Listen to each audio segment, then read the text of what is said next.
Filosofía en la calle. La pregunta que circula en una conversación infinita. La filosofía que vuelve a recuperar su vocación originaria. La pregunta por el porqué, irrumpiendo en una plaza, en una calle, en un río. La filosofía diseminándose por la ciudad, para que cualquiera se apropie de sus ideas y, si quiere, las incorpore para pensarse a sí mismo desde diferentes perspectivas. Pensarse por fuera del sentido común establecido. Emanciparse.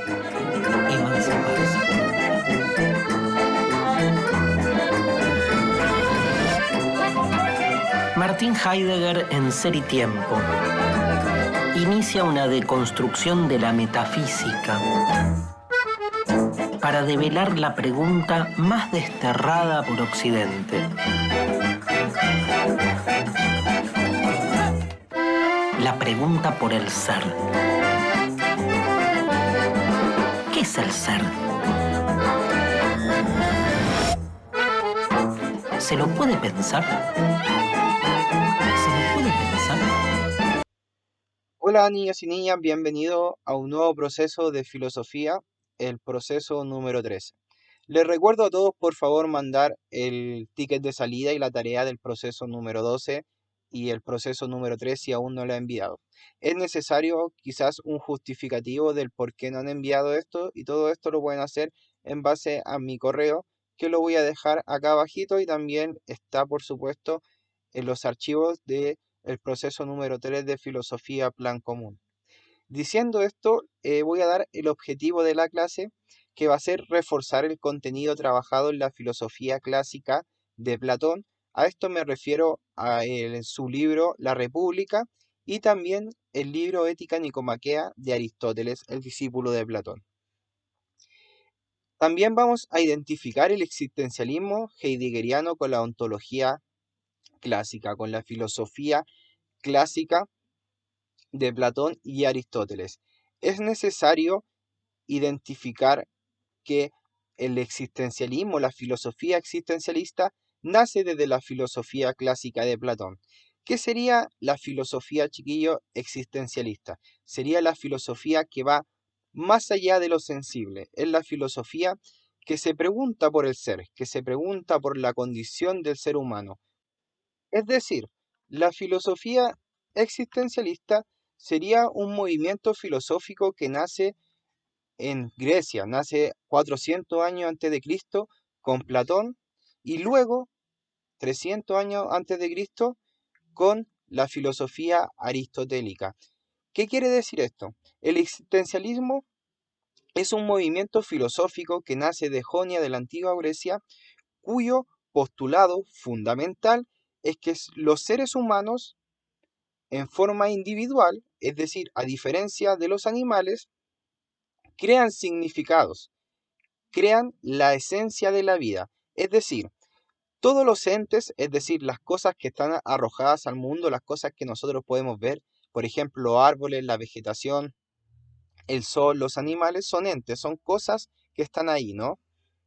Esos entes, esas cosas que están ahí, tienen un significado por la trascendentalidad del ser humano. Es decir, la persona, el individuo, el ser, es lo trascendente en la vida.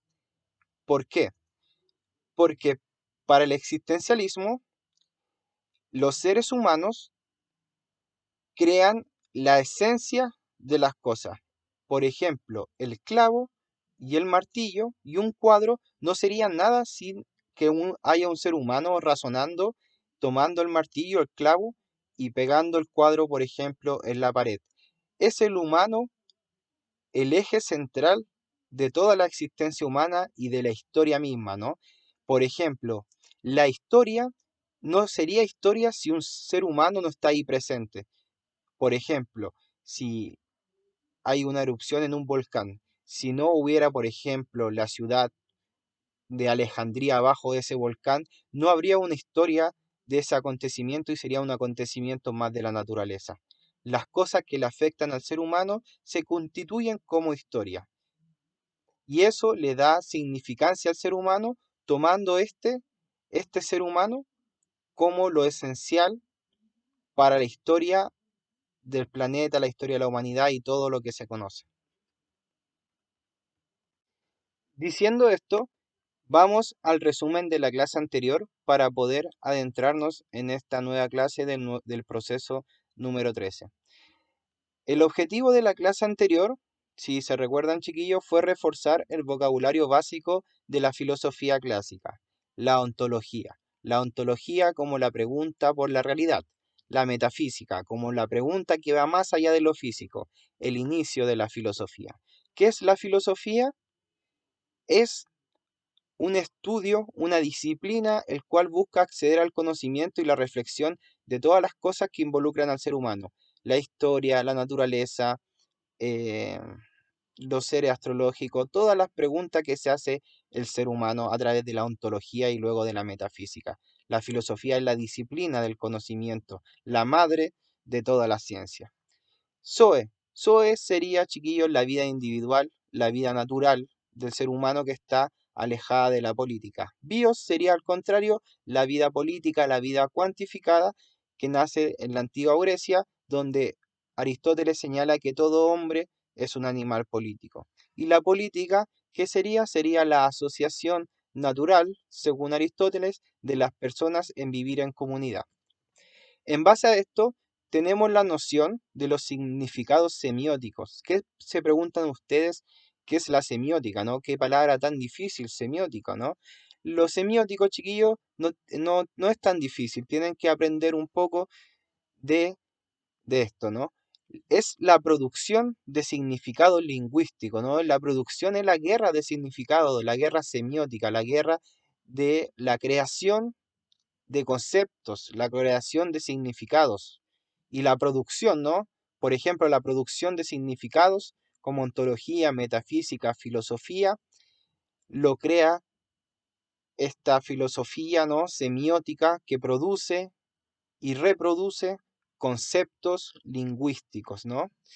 Esto nos presenta la filosofía a lo largo de su historia, significados lingüísticos que nos proponen una manera de acceder al conocimiento y repensar y pensar la vida. Entonces, a partir de esto, chiquillos, necesitamos entender que la pregunta ontológica funda la filosofía, funda la metafísica, ¿no? La pregunta más allá de lo físico. ¿Y qué es la pregunta metafísica? Platón definía que la pregunta de la metafísica es la pregunta por el ser, la pregunta por la condición humana, preguntarse el por qué estamos aquí, qué es el amor, qué es la belleza, qué es la política y cómo se debe comportar el ser humano. Toda esa pregunta que va más allá de lo físico, más allá de lo sensible, es la pregunta por la condición humana.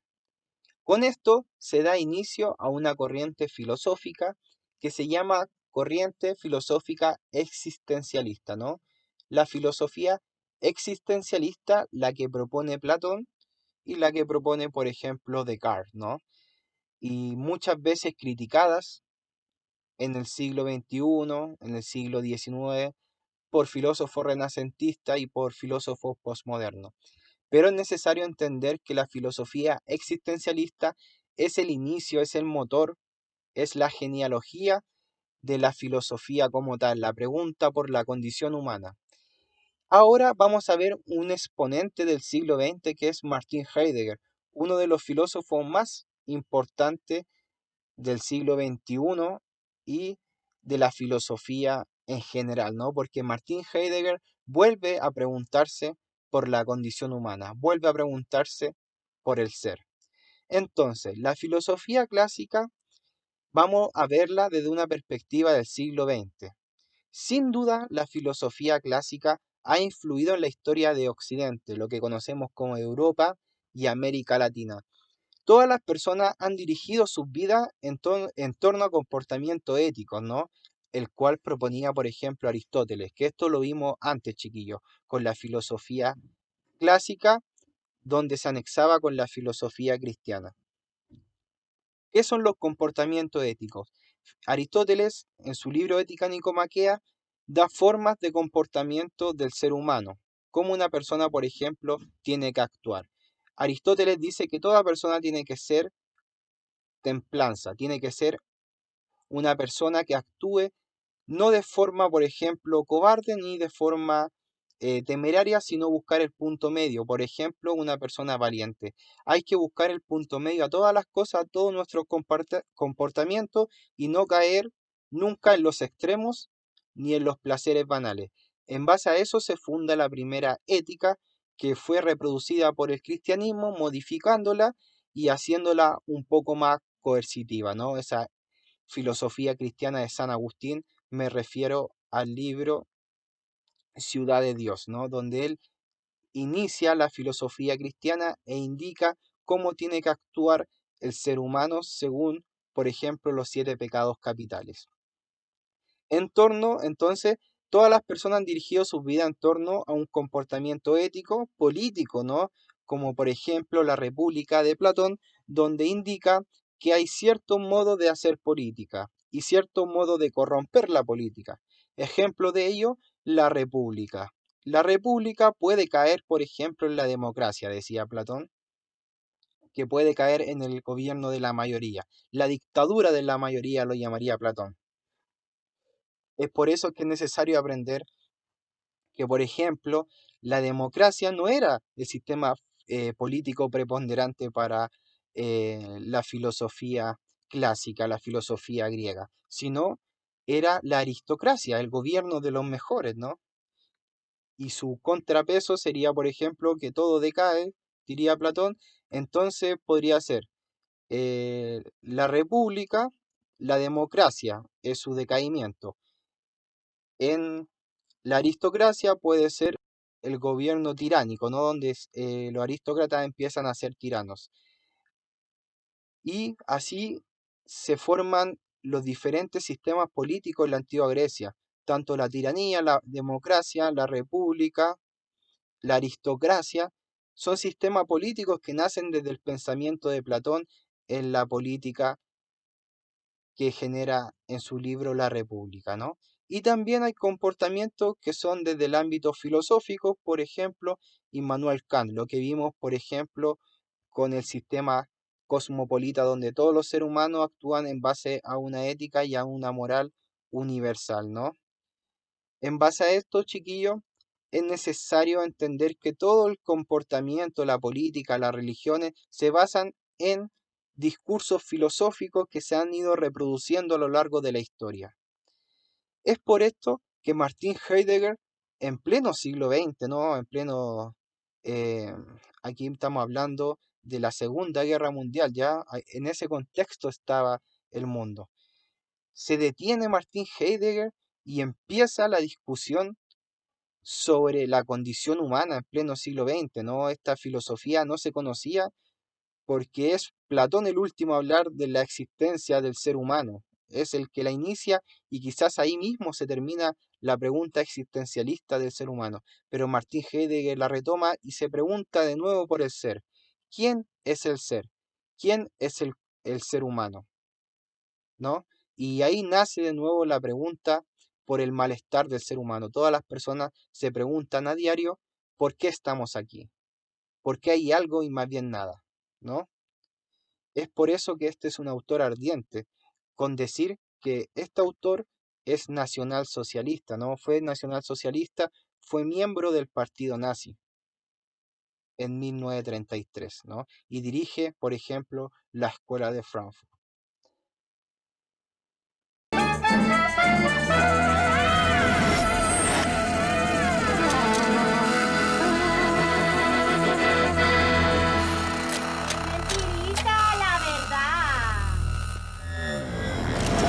Vamos a trabajar un texto emblemático de la filosofía del siglo XX y obviamente con un impacto impresionante en lo que es este siglo que comenzó el siglo XXI, que es El ser y el tiempo, Ser y tiempo, una obra de Martin Heidegger escrita en 1927. Heidegger nace en 1889 y muere hace bastante poco, en un año bastante emblemático más por este lugar en el que estamos, en el Parque de la Memoria, porque Heidegger muere en 1976.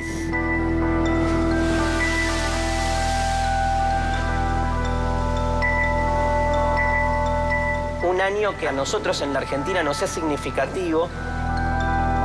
Y también es significativo, y quiero decirlo ahora, porque después nos vamos a adentrar en la obra de Heidegger, que hay mucha discusión y mucho cuestionamiento de un aspecto biográfico en relación a la obra de Heidegger, que es que Heidegger, ¿sí?, en la década del 30 adhiere al nazismo.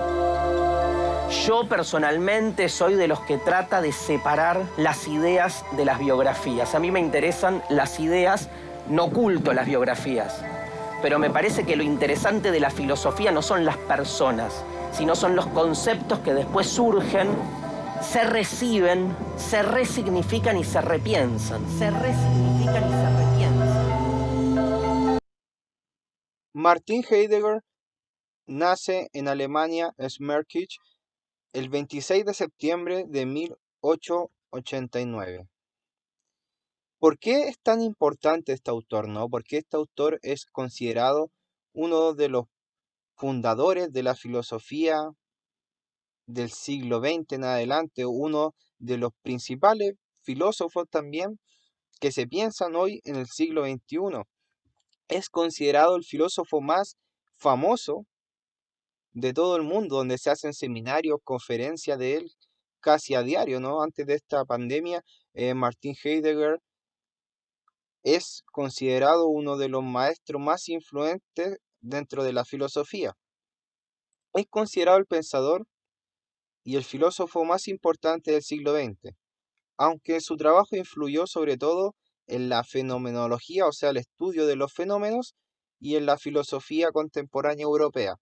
También ha tenido influencia en diferentes campos como la arquitectura, la crítica literaria, la teología y las ciencias cognitivas, ¿no? Las ciencias que vemos a través de los sentidos. ¿Por qué es el filósofo más importante del siglo XX? Por su obra maestra Ser y Tiempo, ¿no? Yo lo identifico con su obra Ser y Tiempo, la obra más importante de hace 200 años atrás, me atrevería a decir. Entonces, un filósofo muy importante, pero lo que quema, lo que preocupa de él, por así decirlo, es que fue un nacionalsocialista, es decir, un miembro del partido nazi de Adolf Hitler, ¿no? Es algo esto que mueve el piso, que produce inquietud, malestar. Pero es necesario repetir la palabra que dijo el filósofo anterior, ¿no? Este maestro que lo estamos viendo a través de un material audiovisual. Él dice que no hay que juzgar a alguien, ¿no?, por su vida política, sino tener esos conceptos fundamentales para la filosofía. Eso es lo que hay que destacar, los conceptos que trabajaron los filósofos, no su vida privada. Es por eso que es necesario estudiar de manera académica, de manera conceptual y no a la persona. Ahí ustedes mismos pueden juzgar al filósofo que está detrás de su idea, ¿no? Ustedes pueden juzgarlo, pero eso no es lo que es importante en este caso. Entonces, la pregunta por la metafísica, la pregunta que va más allá de lo físico, es lo más importante para Heidegger, ¿no? Esto es para él caminar sobre senderos. Le voy dando, chiquillos, algunas citas sobre él, frases mismas de él, para que vayan adentrándose a su filosofía, a su semiótica, no a sus significantes, como lo dije anteriormente. La metafísica es lo que está más allá de lo ente, las cosas que hay en el mundo, eso es lo ente, las cosas que hay en el mundo. Son las preguntas, ¿no?, que propone la ontología, preguntarse por el ser, lo que da inicio a la filosofía existencialista con Platón, que luego retoma Martin Heidegger. La respuesta a la pregunta ¿por qué hay algo? Y no más bien nada.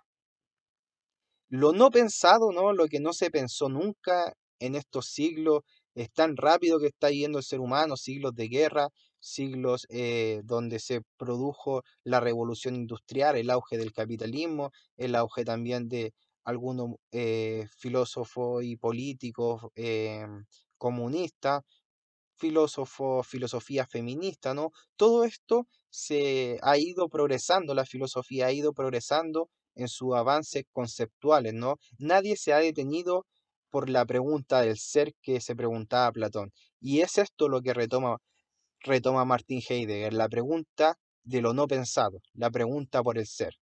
Porque nunca se pregunta a fondo la metafísica, ¿no? ¿Qué es la metafísica? Es el quehacer filosófico, chiquillos. Es preguntarse por las cosas que están y las que no están en lo físico. Por ejemplo, la idea de felicidad, la idea de belleza, la pregunta, más que está más allá de los sentidos. La metafísica, entonces, es preguntarse más allá de lo ente, más allá de las cosas que hay en el mundo.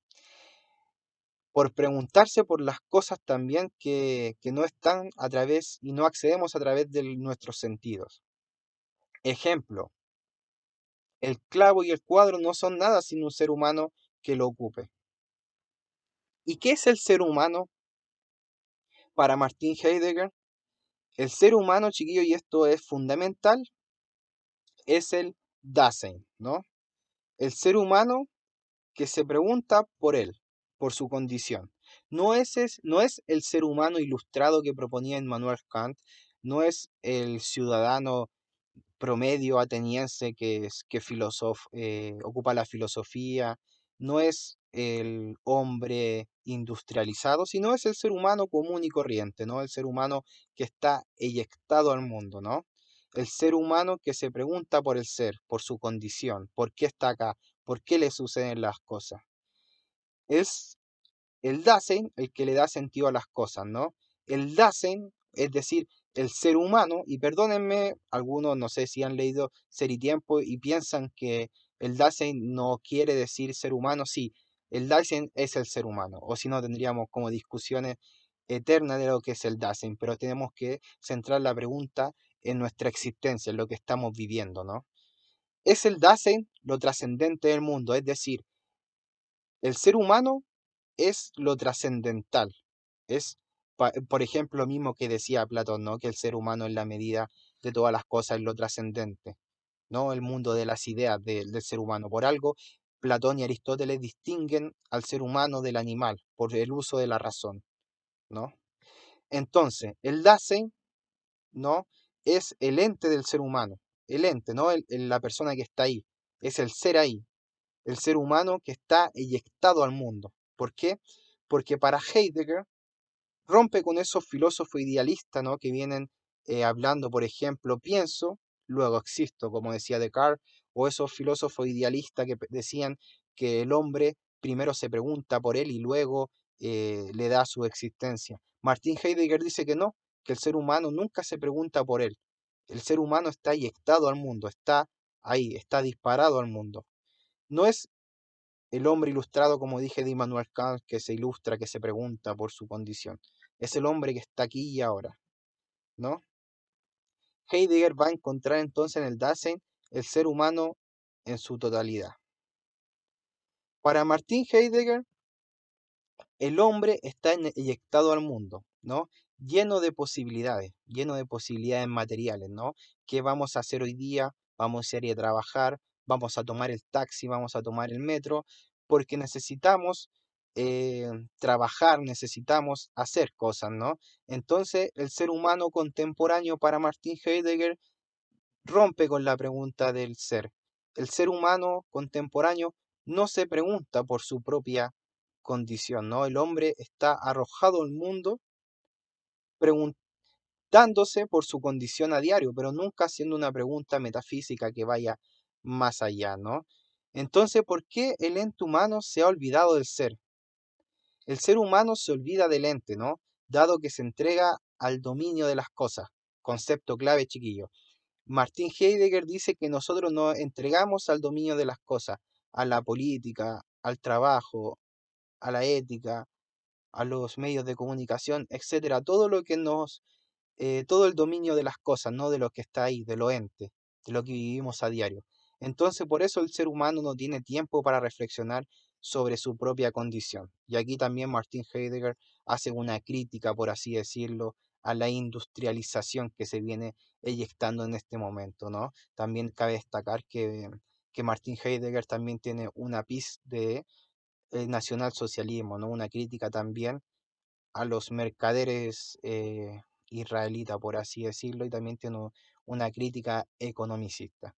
En el siglo XX, Heidegger dirá que estamos preocupados, por ejemplo, de tomar no sé, o el siglo XXI, estamos preocupados de tomar un Uber y no preguntarse por nada, ¿no? En el shopping, el trabajo y todo lo que compone el mundo sensible hace que el ser humano se olvide de que él es trascendente, se olvida de la pregunta trascendental, de la pregunta por el ser, ¿no?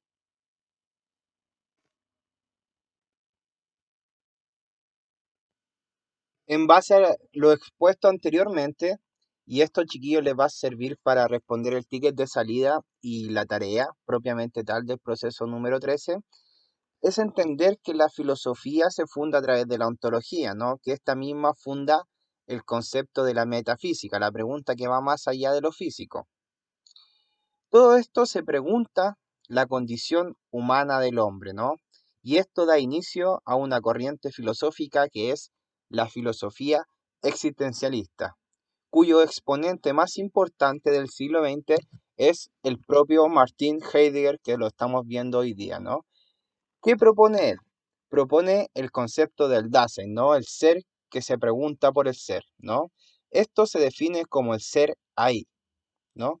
Y su realidad, es decir, todo lo que lo compone y todas las posibilidades que tiene, es la posibilidad de algún día morir, ¿no? Toda la posibilidad de lo que propone Martin Heidegger sobre el ser ahí, sobre el Dasein, es la posibilidad de muerte.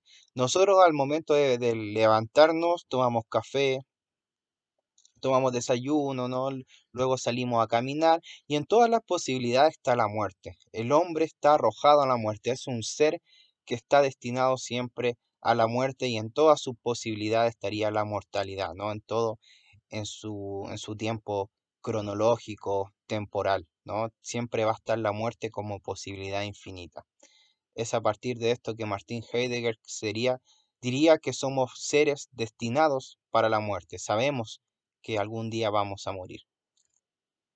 Ser y tiempo es un libro que se inaugura con una cita del Sofista de Platón y que básicamente introduce una temática que en ese momento, en la primera mitad del siglo XX, estaba, digamos, sin presencia, que es la cuestión del ser. Digo esto porque ustedes sabrán que a partir de la modernidad, la filosofía tiene un giro, vamos a llamarlo antropológico, más bien un giro subjetivo. La filosofía empieza, más que a interiorizarse en la realidad en sí misma, se empieza más bien a interiorizar en las formas en que el ser humano conoce la realidad. Heidegger, al revés, no es que es un objetivista, no es que sale a defender todo lo contrario, la posibilidad de un conocimiento de lo real en sí mismo, pero quiere recuperar lo que para él es la pregunta originaria de la filosofía, que es la pregunta por el ser. ¿Qué es la pregunta por el ser? ¿Qué es el ser? ¿Quién se anima? ¿Qué es el ser? ¿Quién se anima? ¿Qué es el ser? Y asociación libre. Algo que está más allá del tiempo. Más allá del tiempo, o sea que el tiempo no es para vos. Si el tiempo no es, pero le decimos tiempo, lo pensamos tiempo, lo comprendemos tiempo, le aplicamos al tiempo el verbo ser. Decimos el tiempo es eterno o el tiempo es negativo. Lo predicamos con el verbo ser, significa que el tiempo es. ¿Qué significa ese es?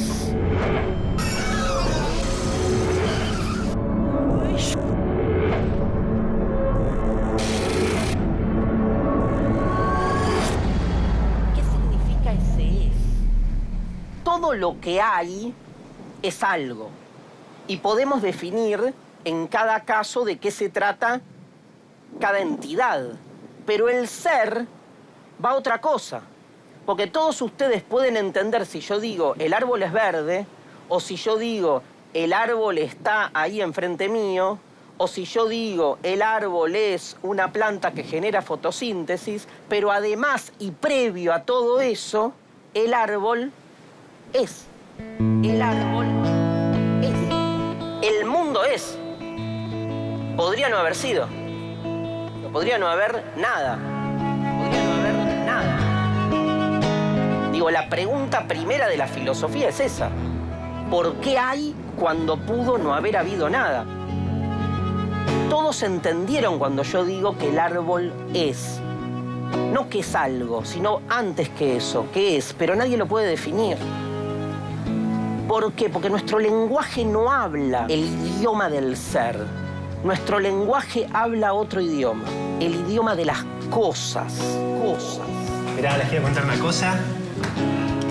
Me acaban de entregar mi nueva nave. Llamemos cosa o entidad o ente a todo aquello que es.